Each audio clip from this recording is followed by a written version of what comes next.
Sorry for him.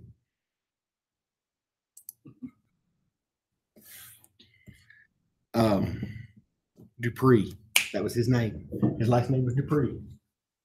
Specialty categories of offenses is where we left off here. We're going to start.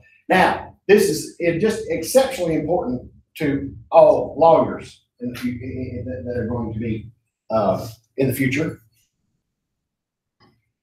A status offense is an offense that when committed by a juvenile is a violation of statute. When committed by an adult, it is not. That is a status offense. These are laws that only affect people under the age of 18. You with me? An example is be what, Ms. Workman?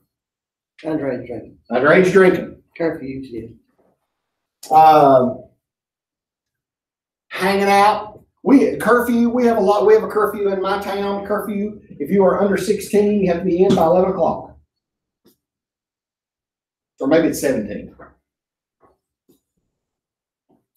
Truancy. What is truancy? Not going to school. I think the word they use is some kind of absences. But excessive absences of school. Not going to school. Not going as many days. Who gets in trouble for truancy? Parents. Absolutely, parents. Oh, yes, they do. And finally, rave parties. I don't know that we necessarily have a lot of rave parties around here, but in major metropolitan areas, they are the thing. I think we all just call them around here a party. It's just assumed that drugs and alcohol will be there.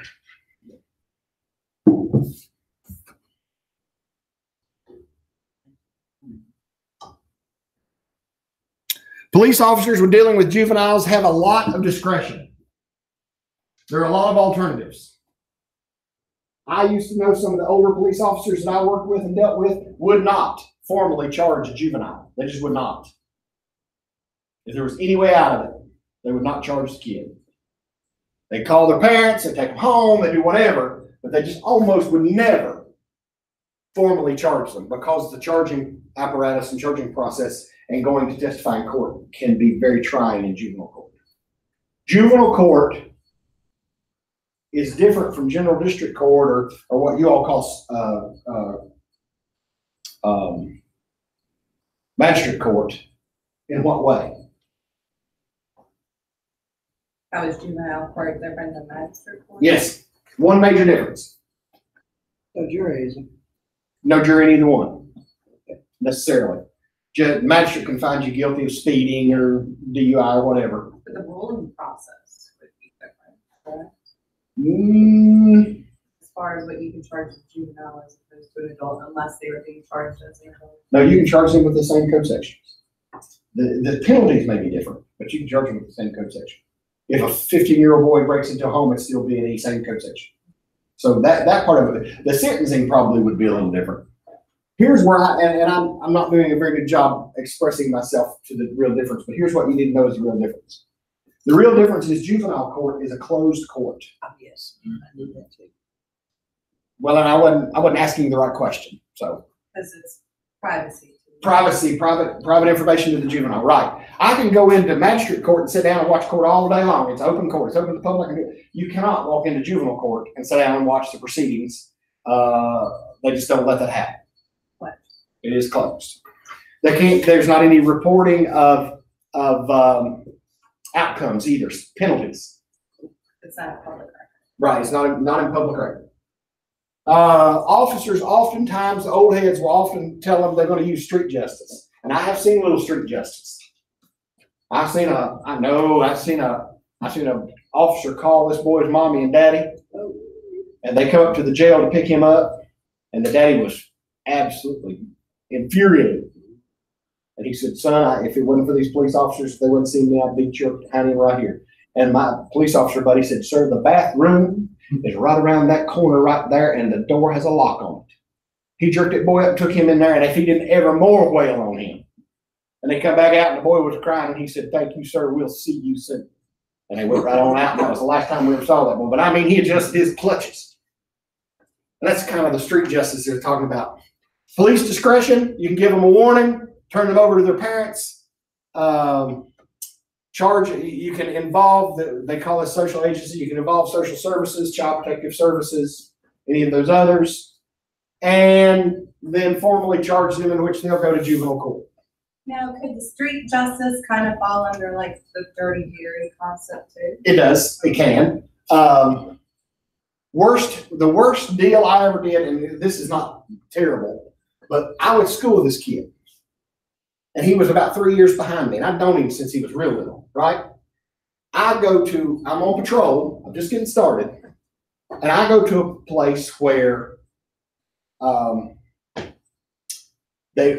people are known to drink, and it's a problem, and they want us to patrol it on the regular, keep people run out of there, right? It wasn't really to make an arrest, it was to keep people run out of this particular spot. So I go there, and he's sitting there with a girl. He's 17. His 18th birthday is in 2 or 3 days. The girl is behind the wheel. She is drinking, but she is not drunk, and he is hammered. I could have taken him to jail for drinking public. He was falling down drunk. So I told her, you take him home. You take him home right now. And the next day, because I knew them, I went to his house, and I knocked on the door, and I went to see his daddy, and I said, I want you to know I cut him some slack last night. He was drunk as a dog. He was falling down crazy drunk. And I know you're trying to send him to school, and I know he wants to be a school teacher, and I know he wants to go on to be a football coach, and I ain't trying to ruin the rest of his life by charging him now. So I'm telling you, I don't care, drinking, that's y'all's family business or whatever, but him out running around and that drunk, if the wrong one arrests him, it's going to be a problem. He said, well, thank you. And the boy, and we're still there talking, and the boy comes up behind me and said, Dad, he's lying on me. Oh. I said, I am? He said, yeah, you lying on me. I wasn't drunk. I said, well, I can tell you, I promise you one thing. Promise you one. Because you said that, you got the last break you can get from me. Let me catch you one more time. Just one more time. And that was the end of that. But that's what street justice gets you a lot of times. You know what I mean? And consequently, he has gone on to be a very good teacher and a very good football coach, and he's a very nice guy. But I guess he just wanted to lie to get himself out of trouble. He don't like me much. Can't imagine why that is. I didn't do nothing to him. I didn't bend his arm. In fact, I did the best service I could have done to him. I let him go home. Yeah, I could have ruined it. I could have made it very hard to get a teaching job. That's for sure. All right. Of particular concern to law enforcement are the classic long-term studies of 6 to 8% of male juveniles account for the majority of what?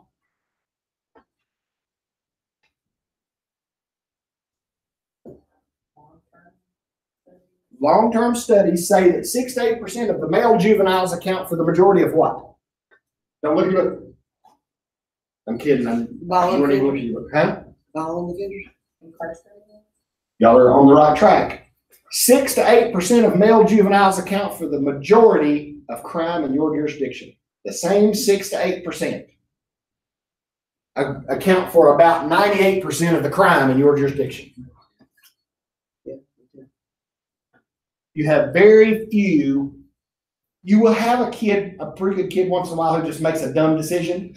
But most of the time, what you find is the ones you have to re-engage, you're going to have to re-engage them until they turn 18 and get to go to prison. They don't quit. They just keep on and on and on. Yes. Yes, 6 to 8% are really your habitual juvenile offenders. Yes, absolutely. The characteristics of this 6 to 8% are they are involved in crime at an early age. They have significant family problems. They have problems at school, and they have some sort of history of substance abuse.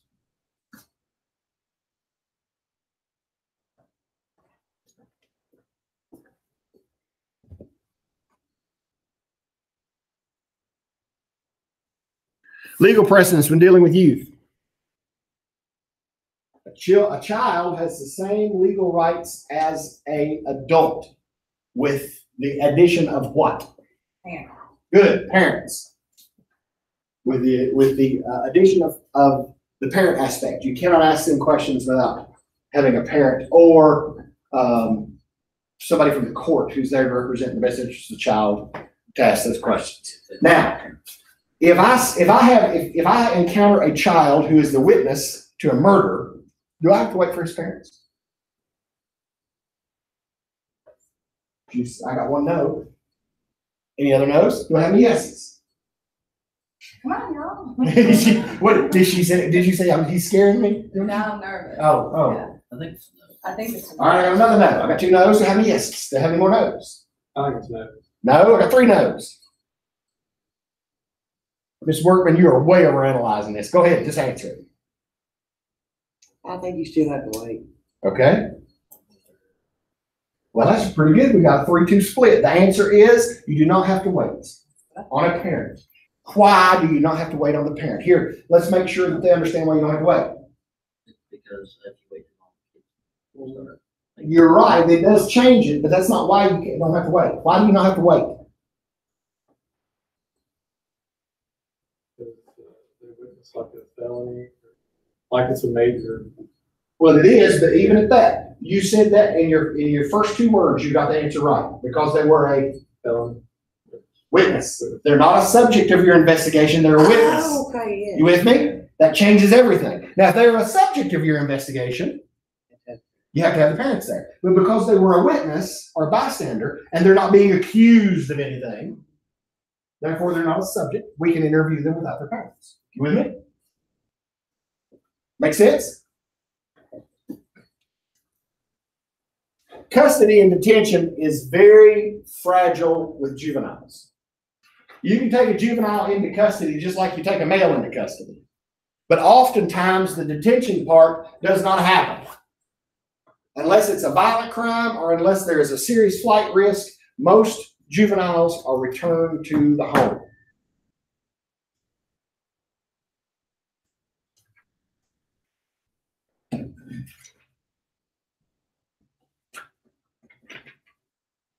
I want to get over here to the this court case before I start talking about it. I want to make sure I know what I'm talking about. In my case, I'd have been safer in jail. Yeah, I would have too. All right.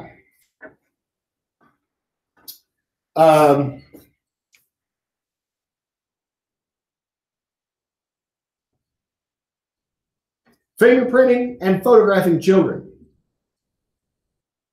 In most jurisdictions, law enforcement officers can take the fingerprints of children 14 years of age and older.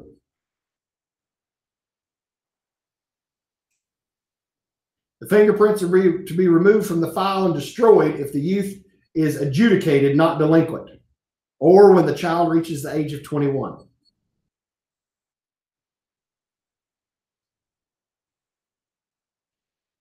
Is there a reason age of 21 as opposed to 18? There is a window in there that has first offender status on it. And certain crimes will not, as a juvenile, will not allow you to have first offender status. And most first offender status goes away, except in drugs, goes away at about 21, 22.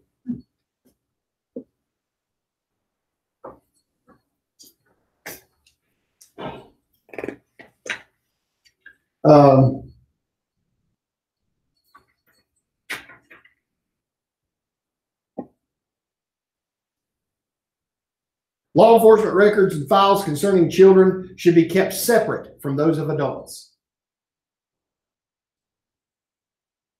Even if they are found guilty, those records need to be kept separate.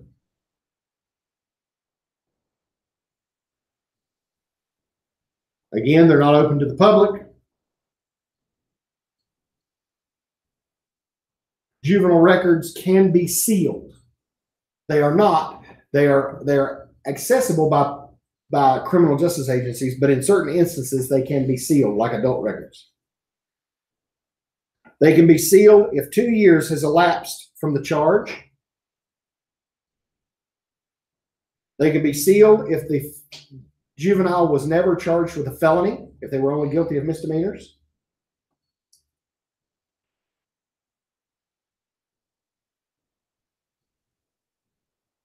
And they can be sealed if the juvenile has been rehabilitated. In other words, has no further charges, no charges as an adult.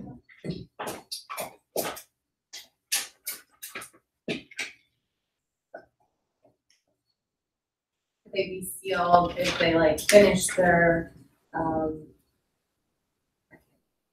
like probation, like where they go and they have like community service. Yeah, they can be sealed, but there has to be a period of time. It has to be. Yes, you can petition immediately afterward, but they won't do it. It has to be. I think it's that 2-year window. Because in adults, you can have your record expunged or sealed, and some of that in civil matters is immediate, but in criminal matters, I think it takes 5 years. Yeah, you know, a minimum of 5 years. All right. In the landmark case of Scal versus Martin, 1984, which upheld the state's rights to place juveniles in preventative detention.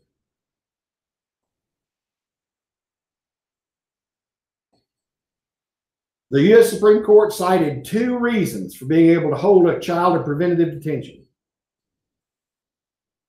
The first is to protect the juvenile from the consequences of his criminal activity.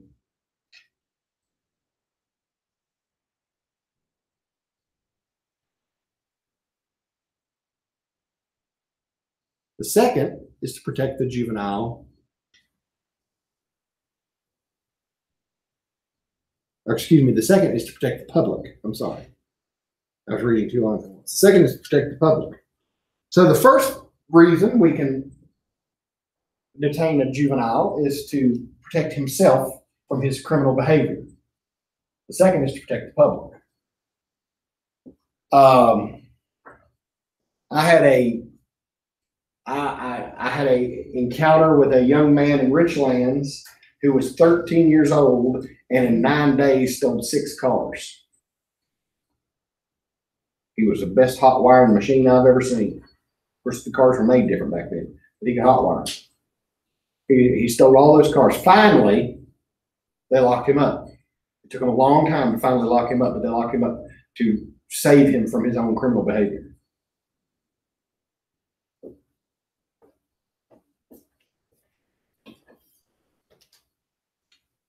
All right. And the juvenile holdover program. The juvenile holdover program is both an old and a new concept.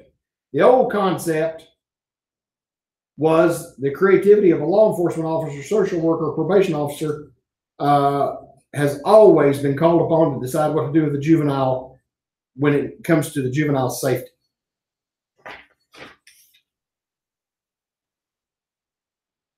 The new concept is that communities must develop a variety of responses to meet the need for a short-term juvenile offender. And I myself am a big fan of alternative sentencing for juveniles. I do think that some of them need to be locked up for a period of time to allow them to get hold of themselves, but then we need to find positive alternative sentences. Like that little rascal was stealing all them cars. He needed just a little time to kind of get hold of himself and realize that there's a problem. When you steal cars, you're going to have to pay a bill. That's grand theft. Yeah. Like 13 years old. And he was, like I say, he was good at it, and he was a pretty good driver. Pretty good driver. There wasn't nothing shabby about it. We talked about our issues. Now, school resource and liaison officers. Absolutely community policing concept number 1. That's where it's at. That's how you build rapport.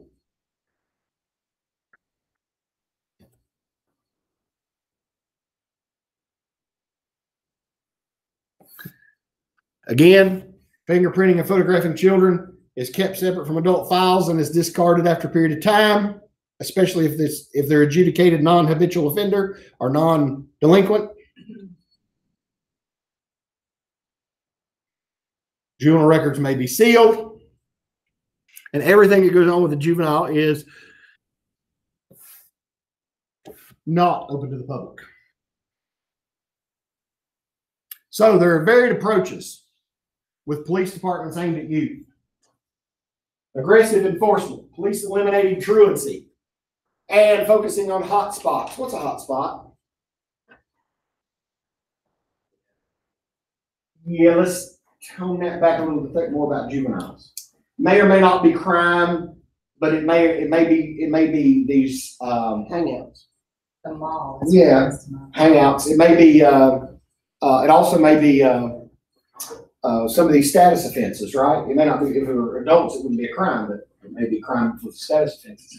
I do know that one of the things when I was asked to go up and look at what the mall was doing and talk about how they were going to structure their security force, one of their major concerns was that the mall on Friday nights and Saturday nights had turned out to be a teenage hangout. Mm-hmm. And they intended on stopping that because the older shoppers didn't want to come in there with those juveniles who had kind of just crammed the hallways. They also cruise it. And they wanted to put some of the skids to that too. I don't think they've stopped it entirely, but I think they've really turned things around, because I went to the mall on a Friday night not long ago, and it was a very good cross section of people in there shopping and doing things. It was not a bad place to be. So I think they've made some strides. Hot spots are really where, like you're talking about a hangout. In my community, the hot spot is Food Line parking lot. Of all places, Food Line parking lot. It makes no sense to me why a bunch of teenage kids will hang out Food Line parking lot. King Cone's Richlands, right? Yeah. Mm-hmm. Everybody gets in the King Cone parking lot. That makes more sense to me, because at least you could go get ice cream or a milkshake. Yeah, see, it makes no sense. But now, do those individual companies, do they contact you because that would be considered private property? Some do, some don't. Food Line doesn't say anything because they have a pretty large parking lot, and these kids park at the end next to the road, and they typically do it right about closing time. So Food Line really doesn't have they don't really do anything proactive, or because their store doesn't get broke into, so they don't care. King Cone, I think, is taking a little more proactive approach, because they got to where there was some drugs going on in the King Cone parking lot. And I think they've been a little more proactive and invited the police to come through their parking lot regular and make some checks. So it really just depends on the business and what's going on there. I did security at the mall at Winston. That's what I was, keep them moving, don't let them stop. If they do, check them out. If there's any drugs, alcohol, call the police. Yeah. And so it just depends on the scenario. What helps as a law enforcement officer from us is to engage those hot spots, and don't go in and say, "All right, you little rascals, y'all got to get out of here and get your cars and go and scatter." Go in and have a conversation. What y'all doing? How's everybody? What's going on? Why are you hanging out here? And you know the rules are keep moving. Please keep moving. Well, I don't. You're very law and order. I wouldn't even go that far. All you got to do is make your presence known. Say, "Hey, y'all know, if anything jumps off, I'm gonna come back to see you all, because I know who all of you are. So there better be nothing jumping off up in here." Yeah. And then when you build that rapport, that's that police. That's the community relations part of it, right? And so a lot of times you can help yourself by just pulling in and engaging them, even if you make a joke or two. And their joke will be, "Oh yeah, well, we got over on Barney 5. Sure you did. You just keep believing that. Sure you got over on Barney. I got you." So if you come in there real aggressive, then they're gonna cop an attitude. Well, and you don't, what you don't get is the information that you wanted if you go in there and just try to talk to them, right? Yeah, that's right. It falls back on what you said though about me, because even the little girl's dad that owned the mall, she would do it, and she'd get our little group, and I'd say, she said, "You know who I am?" I said, "I do. Do I need to go in and tell him?" And she's like, "See, she'll even put me in a." Well, but sometimes you got to play it that way. Yeah, sometimes you got to play it that way. Sometimes you do. I've had dealings with people where you tell them, "You're really not supposed to be doing this, and you probably get in trouble with me." Well, yeah, I know, but I pulled over a guy with this. No kidding, I swear to you, I pulled over a guy one time, and he was in a car, and it was sunny, and he didn't have a county decal, and it was something. I think his tags were out. I pulled him over, and he hands me his driver's license and gives me this $500 smile, and I'm like, "All right, can you tell me why you tags out and this and that?" "You know who I am, right?" "Yes, sir." It says right here you are. No. You know. Yes, sir. It says right here your name is. Apparently, he was in some sort of a local, like a rock band or something, and he was a guitarist. And he's like, I can't believe you. Not only do I know you, I don't care. Explain to me about your tags. So finally, I start getting a little short with him. He's like, well, you don't have to be short, dude. You've been trying to get us a ticket for 10 minutes. Just tell me why you don't have tags in the car. So I wrote him a ticket. So sometimes you have to use that approach, right?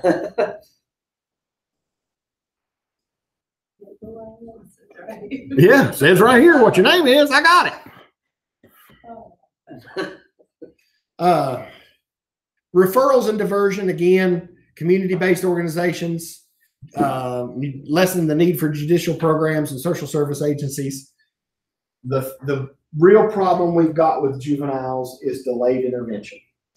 When you start seeing a kid screaming for help, whether it's truancy or whether it's poor grades in school or whatever it is, the earlier we intervene, the more successful we are. When we wait, it all falls apart.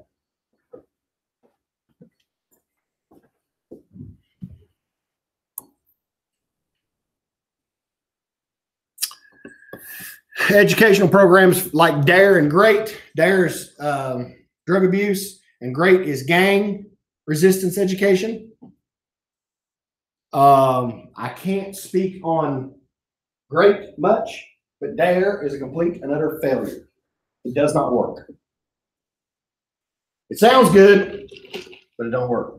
The empirical data says it was a failure. There are others that work much, much better. And having said that, it's still an opportunity for police to engage children. And anytime we have the opportunity to engage children where there's not, what are you doing? That's a good, healthy communication. Positive. Yeah, positive relationship. Explorer Post, they're doing some of these now in some of the middle schools. A student gets to, if they want to explore what it's like to be a police officer, they can work with a school resource officer. They can work with a officer who may be doing courtroom security, some of those kind of things, to let them see what it's like to be a police officer, what it's like to be a day in the life of a police officer, and let them have those job opportunity training type things where they can see if they want to do that. Ride along programs, which doesn't happen a whole lot, and police student internships, which is more on a kind of a college level kind of thing that they do, but they are very interesting.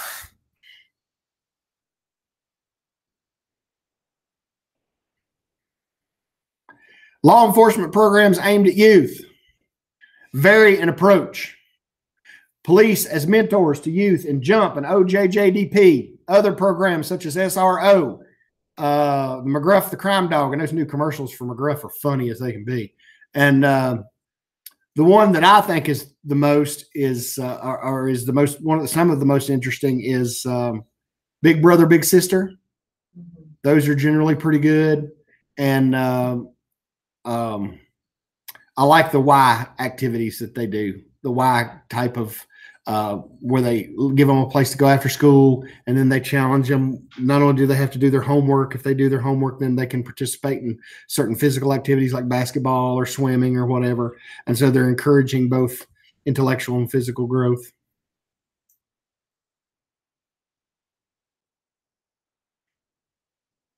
Problem-oriented policing and juvenile justice.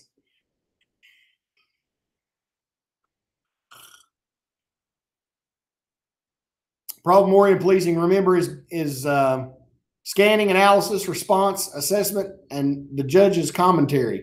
If you look in your book under this problem-oriented policing, it gives you 3 real-life scenarios. If you all want to read those, I don't have time to go through them because we're a little behind, but it gives you about 3 real-life scenarios of different problem-oriented policing and problem-oriented solving. One is juvenile traffic. One is juvenile underage drinking. About real cities in America that really dealt with this problem, that really cracked down on it, that really worked with the judges in their juvenile court systems and made some significant changes in their community.